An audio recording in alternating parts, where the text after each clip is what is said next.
అందరికీ నమస్కారం. నా పేరు వర్సాలి శ్రీనివాసరావు. విశాఖ ఉక్కు పరిరక్షణ పోరాట కమిటీ సభ్యుడిని.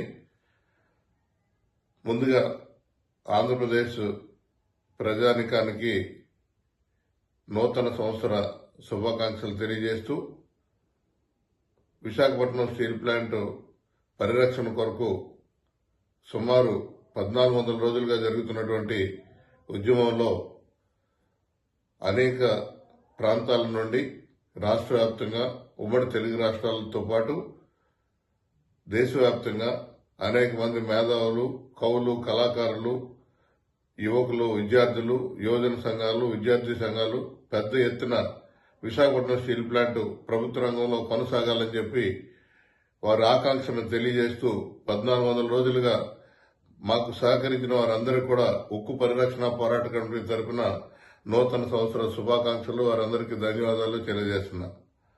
విశాఖపట్నం స్టీల్ ప్లాంట్ మహోన్నతమైన కంపెనీ. విశాఖ ఉక్కు ఉమ్మడి తెలుగు ప్రజల హక్కు. విశాఖ ఉక్కు ఉత్తరాంధ్ర జీవనాడి. ఈ పరిశ్రమని 100% అమ్మేయాలి, అమ్మనేయకపోతే మూసేయాలని చెప్పి కేంద్ర ప్రభుత్వం 2021 జనవరి 27న ప్రకటన చేసింది పార్లమెంటు సాక్షిగా. అప్పటి నుంచి అప్పటి వరకు లాభాల్లో నడుస్తున్నటువంటి విశాఖపట్నం స్టీల్ ప్లాంట్ నష్టాల దిశగా ఒక్కొక్క విభాగాన్ని ఆపేస్తూ, ఉత్పత్తిని నిలిపివేస్తూ, రా మెటీరియల్ కొనుగోలు చేయకుండా, ఉత్పత్తికి కావాల్సినటువంటి రా మెటీరియల్ సప్లై చేయకుండా అనేక అవాంతరాలు సృష్టించి కేంద్ర ప్రభుత్వం ఈ పరిశ్రమని మట్టు పెట్టాలి, ఆదానికో అంబానికో ఎవరికో కట్టబెట్టాలని చెప్పి ప్రయత్నంలో భాగంగా పూర్తిగా నిర్వీర్యం చేయడం జరిగింది. దానివల్ల వేల కోట్ల నష్టాలకి తీసుకెళ్లడం జరిగింది. ఈ పరిస్థితుల్లో సార్వత్రిక ఎన్నికల ముందు పెద్ద ఎత్తున రాష్ట్ర వ్యాప్తంగా నినదించాం, వ్యతిరేకించాం. గత ప్రభుత్వాన్ని దింపాలి, గత ప్రభుత్వం దిగితేనే దీనికి పరిష్కారం వస్తుందని చెప్పి సుమారు 1300 రోజులు అలుపెరుగని పోరాటం చేస్తూ ప్రతిరోజు కూడా పత్రికల ద్వారా సుమారు 270 మంది ప్రధాన ఎలక్ట్రానిక్ మీడియా, ప్రింట్ మీడియా ద్వారా ప్రతిరోజు కూడా రాష్ట్ర ప్రభుత్వాన్ని ఎండగడుతూ, కేంద్ర ప్రభుత్వాన్ని ఎండగడుతూ అనేక ప్రకటనలు చేయడం, విశాఖ ఉక్కు పరిస్థితిని ప్రజలకు కళ్లకు కట్టినట్టుగా చెప్పడం జరిగింది. కాబట్టే సార్వత్రిక ఎన్నికల్లో తెలుగుదేశం అత్యధిక మెజార్టీతో కూటమి ప్రభుత్వం ఏర్పడ్డది.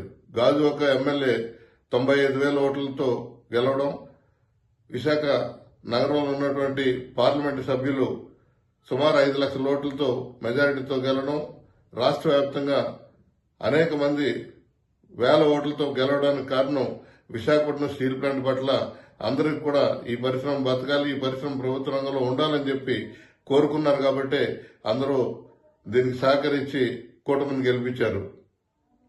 కూటమి ఈరోజు ముందుకు వెళుతుంది. కూటమి దూకుడుగా కార్యక్రమాలు తీసుకుంటుంది. కార్మిక వర్గానికి మాత్రం నట్టేట ముంచే కార్యక్రమాలు చేయడం జరుగుతుంది. గత 6 నెలలుగా విశాఖపట్నం స్టీల్ ప్లాంట్ భవితవ్యంపై అనేక ప్రశ్నలు ఉత్పన్నమవుతున్నాయి. లాభాల్లో ఉన్న కంపెనీని గత బీజేపీ ప్రభుత్వం, వైసీపీ ప్రభుత్వం కావాలని చెప్పి దీన్ని నష్టాల వైపుకి తీసుకెళ్లి ముంచేయడానికి ప్రయత్నం చేస్తే సార్వత్రిక ఎన్నికల ముందు ఇప్పుడున్నటువంటి రాష్ట్ర గౌరవ ముఖ్యమంత్రి చంద్రబాబు నాయుడు గారు ఈ పరిశ్రమ త్యాగాలు, పోరాటాలు, బలిదానాలతో వచ్చింది, ఈ పరిశ్రమను కాపాడుకోవాల్సిన అవసరం ఉంది, గత ప్రభుత్వాలు నిర్వీర్యం చేసే నేను దీన్ని కాపాడుతానని చెప్పి హామీ ఇచ్చి హామీని నిలబెట్టుకోలేని పరిస్థితి ఇవాళ ఏర్పడుతుంది. అనేక అనుమానాలకు తావిస్తుంది. అరకొరగా మరలా మెటీరియల్ ఇస్తున్నారు. ప్రతిరోజు కూడా సుమారు 80-90 కోట్లు, 100 కోట్లు కూడా సేల్ అవుతుంది. ఉత్పత్తి 14,000 నుంచి 15,000 మెట్రిక్ టన్నులు ఉత్పత్తి జరుగుతుంది.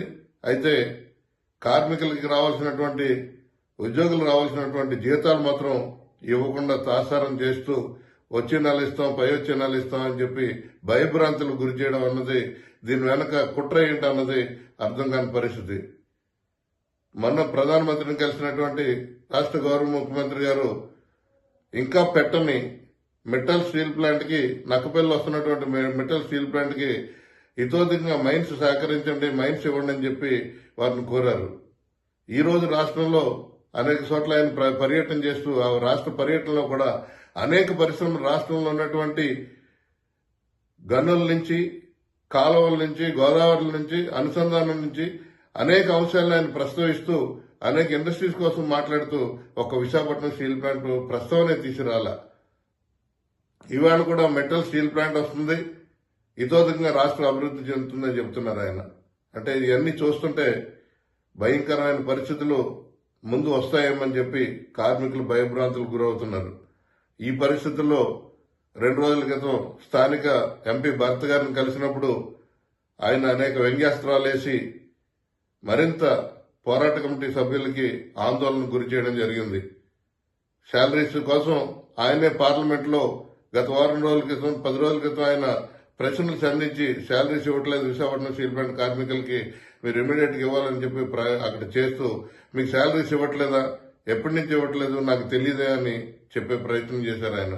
అలాగే నక్కపల్లిలో స్టీల్ ప్లాంట్ వస్తుందా నాకు తెలియదు, పేపర్లో వస్తే స్టీల్ ప్లాంట్ వచ్చేసినట్టేనా, మీరు ఊహించుకుంటే ఎలాగని చెప్పి పరిస్థితి ఆయన మాట్లాడడం జరిగింది.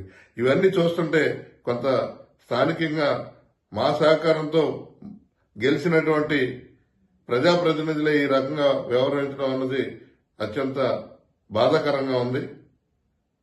విశాఖపట్నం స్టీల్ ప్లాంట్ ని ఏం చేయదలుచుకున్నారో రాష్ట్ర ముఖ్యమంత్రి ఒక ప్రకటన చేయాలి. ఉద్యోగుల వేతనాలు త్వరితగతిన ఇవ్వాలి ఇమీడియట్ గా. 4 నెలల నుంచి వేతనాలు లేకుండా, ఈవేళ గత ప్రభుత్వం వేతనాలు ఇవ్వకుండా రాష్ట్రంలో అనిశ్చితికి కారణమైందని చెప్పి మీరు వేళ ప్రకటన చేశారు. మరి ఈ విశాఖపట్నం స్టీల్ ప్లాంట్ లో 4 నెలలు